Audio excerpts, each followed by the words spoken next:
Hi friends, Guruvayur Ekadashi നോറ്റ പുണ്യം.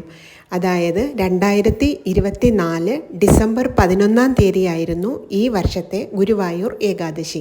അപ്പോൾ 10 തീയതി ദശമി ദിനത്തിൻ്റെയും പിന്നെ 11 തീയതി ഏകാദശി ദിവസത്തെയും വീഡിയോസാണ് ഞാൻ ഇതിൽ ഉൾപ്പെടുത്തിയിരിക്കുന്നത്.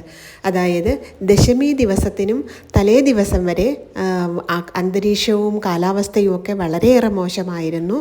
നല്ല മഴയായിരുന്നത് കാരണം രാത്രിയും പകലും തിരിച്ചറിയാൻ പറ്റാത്ത അവസ്ഥയായിരുന്നു. എന്തായാലും ദശമി ദിവസം രാവിലെ തന്നെ സൂര്യൻ ഉദിച്ചു. നല്ല കാലാവസ്ഥയാണ് എന്ന് തോന്നുന്നു. വെയിലൊക്കെ ഉണ്ട്, മഴ മാറി എന്ന് തോന്നുന്നു. ദശമി ദിവസം രാവിലെ തന്നെ ഞാൻ കുളിയൊക്കെ കഴിഞ്ഞ് എൻ്റെ പൂജാമുറിയിൽ ഭദ്രദീപം കത്തിച്ചുകൊണ്ടാണ് എൻ്റെ ദശമി ദിവസത്തെ വ്രതം ഞാൻ ആരംഭിച്ചത്.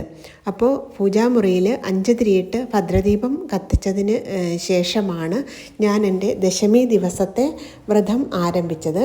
അപ്പോൾ എൻ്റെ പൂജാമുറിയിൽ ഞാൻ മഹാദേവൻ്റെ, അതായത് ശിവകുടുംബത്തിൻ്റെ വലിയ ഫോട്ടോസ് വെച്ചിട്ടുണ്ട്. ഒരു സൈഡിൽ ഗുരുവായൂരപ്പനും മറു സൈഡിൽ ശ്രീരാമചന്ദ്രൻ്റെ ഫോട്ടോസും ആണ് ഞാൻ വെച്ചിരിക്കുന്നത്. അപ്പോൾ ഈ താഴെ കാണുന്നത് ദേവിയെ സങ്കല്പിച്ച് ഞാൻ വെച്ചിരിക്കുന്നതാണ്. അതിൻ്റെ പിന്നിലായി കാണുന്നത് സുദർശനത്തിൻ്റെ യന്ത്രമാണ്. ഇത് വീട്ടിൽ വെച്ച് പൂജിക്കുന്നതും പൂജാമുറിയിൽ സൂക്ഷിക്കുന്നതും വളരെയേറെ നന്മ ഉണ്ടാക്കും എന്ന് പറയപ്പെടുന്നു. കാരണം ഇതിൽ ഈ യന്ത്രത്തിൽ ഭഗവാന്റെ സാമീപ്യം ഉണ്ടാവും എന്ന് പറയപ്പെടുന്നു. അതുകൊണ്ട് തന്നെ ഇത് അതായത് ഓഫീസിലും കച്ചവട സ്ഥാപനങ്ങളിലുമൊക്കെ ഈ യന്ത്രം വെച്ച് വിളക്ക് വയ്ക്കാറുണ്ട്. അത് നന്മയാണ് എന്ന് പറയപ്പെടുന്നു.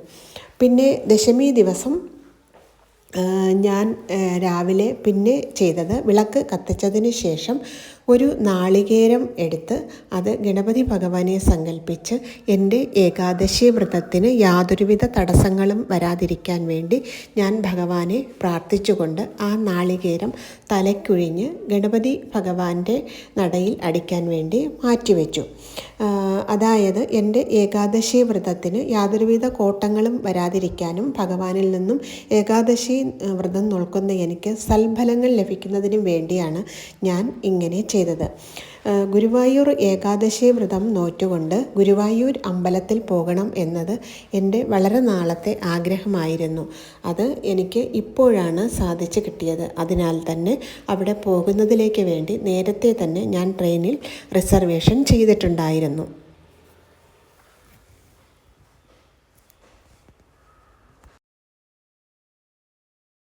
അപ്പോൾ രാത്രി 11:50 ട്രെയിനിലാണ് ഞങ്ങൾ ഗുരുവായൂർക്ക് യാത്ര തിരിച്ചത്. അപ്പോൾ അന്നത്തെ ദിവസം 11 തീയതി അവിടെ നിന്ന് തിരിച്ചു വരാം എന്നുള്ള പ്രതീക്ഷയിലായിരുന്നു. പടിഞ്ഞാറേ നടയിൽ ഞങ്ങളൊരു റൂം ബുക്ക് ചെയ്തിട്ടുണ്ടായിരുന്നു നേരത്തെ തന്നെ. അപ്പോൾ ഞങ്ങൾ ട്രെയിനിൽ നിന്നും ഇറങ്ങുമ്പോൾ രാവിലെ 8 മണി കഴിഞ്ഞു, 8:30 മണിയായി. അപ്പോൾ തന്നെ ഗുരുവായൂർ അമ്പലത്തിൽ റെയിൽവേ സ്റ്റേഷനിൽ നിന്ന് നമ്മൾ നടന്നു പോകുമ്പോൾ തന്നെ അവിടെ അനൗൺസ്മെൻറ്റും കാര്യങ്ങളും അവിടെ അതിൽ ഭയങ്കരമായ തിരക്ക് അനുഭവപ്പെട്ടായിരുന്നു.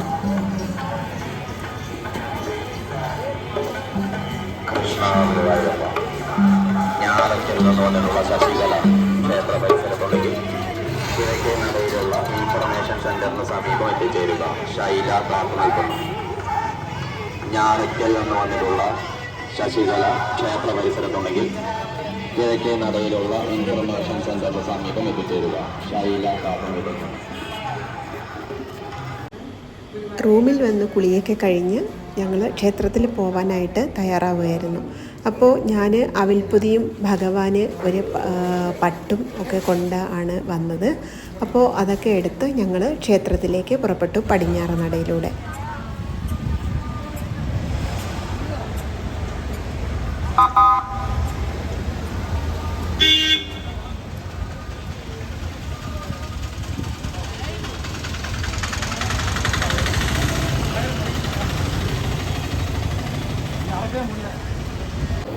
ഞങ്ങൾ അവിടെ എത്തുമ്പോൾ തന്നെ ഭയങ്കരമായ തിരക്കുണ്ടായിരുന്നു.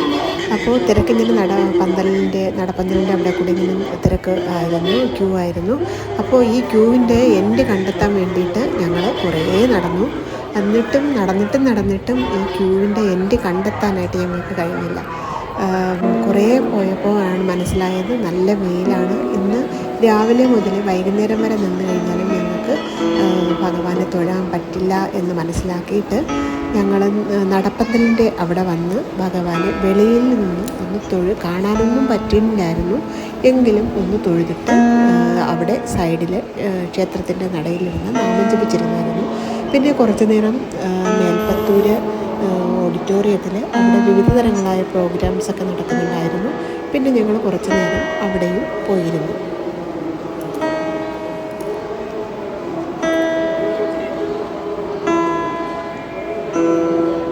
ഗുരുവായൂർ ദർശനം പൂർണ്ണമാവണമെങ്കിൽ മമ്മിയൂർ ക്ഷേത്രത്തിലും മഹാദേവനെയും പിന്നെ പാർത്ഥസാരഥി ക്ഷേത്രത്തിൽ പോയിട്ട് അവിടുത്തെ കൃഷ്ണനെയും കണ്ടു കഴിഞ്ഞാൽ മാത്രമേ ഗുരുവായൂർ ദർശനം പൂർത്തിയാവുകയുള്ളൂ എന്നാണ് പറയപ്പെടുന്നത്. അതുകൊണ്ട് തന്നെ പിന്നെ ഞങ്ങൾ ഉച്ച കഴിഞ്ഞതിന് ശേഷം പാർത്ഥസാരഥിയിലും ഗുരുവായൂർ ക്ഷേത്രത്തിൽ നിന്നും പിന്നെ ഞങ്ങൾ 4:30 മണിയോടുകൂടി മമ്മിയൂരും പാർത്ഥസാരഥി ക്ഷേത്രത്തിലും അവിടെ തൊഴാൻ വേണ്ടി പോയായിരുന്നു. അതായത് ഗുരുവായൂർ ക്ഷേത്ര ദർശനം പൂർണ്ണമാവണമെങ്കിൽ മമ്മിയൂരും പാർത്ഥസാരഥി ഭഗവാനെയും തൊഴുതു കഴിഞ്ഞാൽ മാത്രമേ ഗുരുവായൂർ ദർശനം പൂർണ്ണമാവുകയുള്ളൂ എന്ന് പറയപ്പെടുന്നു. അതുകൊണ്ട് തന്നെ പിന്നെ ഞങ്ങൾ ആദ്യമായി പോയത് പാർത്ഥസാരഥി ക്ഷേത്രത്തിലേക്കാണ്.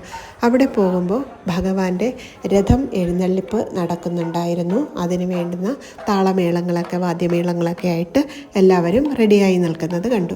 അതിനിടയിലൂടെ ഞങ്ങൾ അമ്പലത്തിനുള്ളിൽ കടന്ന് ഭഗവാനെ നന്നായിട്ട് തൊഴാൻ പറ്റി. അവിടെ അധികം തിരക്കൊന്നും ഇല്ലായിരുന്നു. അതുകൊണ്ട് തന്നെ ഇത്തിരി നേരം ഭഗവാന്റെ തിരുമുന്നിൽ നിന്ന് ഒന്ന് തൊഴാനൊക്കെ കഴിഞ്ഞു. പിന്നെ ഉപദേവതമാരെയും തൊഴുത് ഭഗവാന്റെ പശുക്കിടാങ്ങളെയും ഒക്കെ കണ്ട് ഞങ്ങൾ അവിടുന്ന് തിരിച്ചിറങ്ങി.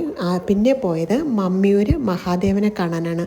മമ്മിയൂർ മഹാദേവൻ്റെ അരികിലോട്ട് പോകുമ്പോൾ അവിടെ നല്ല തിരക്ക് തന്നെയായിരുന്നു. അവിടെ ക്യൂവിൽ നിന്നിട്ടായിരുന്നു ഞങ്ങൾക്ക് മഹാദേവനെ തൊഴാനായിട്ട് കഴിഞ്ഞതും ക്ഷേത്രത്തിനുള്ളിൽ കടക്കാനായിട്ട് കഴിഞ്ഞതും. അത്രയും തിരക്ക് അവിടെ ഉണ്ടായിരുന്നു. എങ്കിലും ആ ഉള്ളിൽ കടന്ന് മഹാദേവനെ നല്ലോണം തൊഴാനൊക്കെ പറ്റിയായിരുന്നു. അങ്ങനെ മഹാദേവനെയും തൊഴുത് കഴിഞ്ഞതിന് ശേഷം വീണ്ടും ഞങ്ങൾ ഗുരുവായൂർക്ക് തിരിച്ചുപോയി. ഗുരുവായൂർ പോയിട്ട് പിന്നെ അവിടെ ക്യൂവിൽ നിന്നു. പിന്നെ ഒരു 11:30 മണിയോടുകൂടി രാത്രി ഒരു 11:30 മണിയോടുകൂടിയാണ് ഞങ്ങൾക്ക് ഗുരുവായൂർ അമ്പലത്തിനുള്ളിൽ കടക്കാൻ കഴിഞ്ഞത്. ഈ കാണുന്നത് പാർത്ഥസാരഥി ക്ഷേത്രത്തിൽ ഭഗവാന്റെ രഥമാണ്.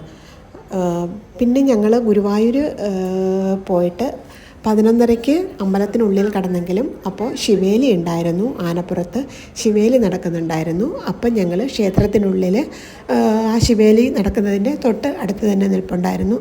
അങ്ങനെ ഞങ്ങൾക്ക് നന്നായിട്ട് തന്നെ ആനപ്പുറത്തിരിക്കുന്ന ഭഗവാന്റെ വിഗ്രഹമൊക്കെ കാണാനും കഴിഞ്ഞു, തൊഴാനൊക്കെ കഴിഞ്ഞു. അതിനുള്ള ഭാഗ്യം ഞങ്ങൾക്ക് ഉണ്ടായി. പിന്നെ 11:30 ശിവേലി കഴിഞ്ഞതിന് ശേഷമാണ് ഞങ്ങൾക്ക് ഭഗവാനെ ഉള്ളിൽ കടന്ന് ഭഗവാനെ കാണാൻ കഴിഞ്ഞത്. അപ്പോൾ ഉള്ളിൽ പുറത്ത് എത്ര തിരക്ക് തന്നെ ആയിരുന്നാലും അകത്ത് കയറിയപ്പോൾ ഭഗവാനെ നന്നായിട്ടൊന്ന് കണ്ട് തൊഴാനുള്ള അവസരം എന്തായാലും കിട്ടി. കാലൊക്കെ പിണഞ്ഞിട്ട് ഒരു കുസൃതിക്കുരുന്നിൻ്റെ ഭാവത്തിലിരിക്കുന്ന ഭഗവാനെയാണ് ഞങ്ങൾ കണ്ടത്. നന്നായിട്ട് ആ മുഖം ഒന്ന് കാണാൻ സാധിച്ചു എന്നത് തന്നെയാണ് മഹാപുണ്യം. പിറ്റേ ദിവസം രാവിലെ ഒരു 5 മണിയോടുകൂടി ഭഗവാന് ദ്വാദശിപ്പണവും സമർപ്പിച്ച് തീർത്ഥവും കുടിച്ച് അടുത്തുള്ള ഒരു ഹോട്ടലിൽ നിന്നും ഒരു 8 മണിയോടുകൂടി ഞങ്ങൾ ഭക്ഷണവും കഴിച്ച്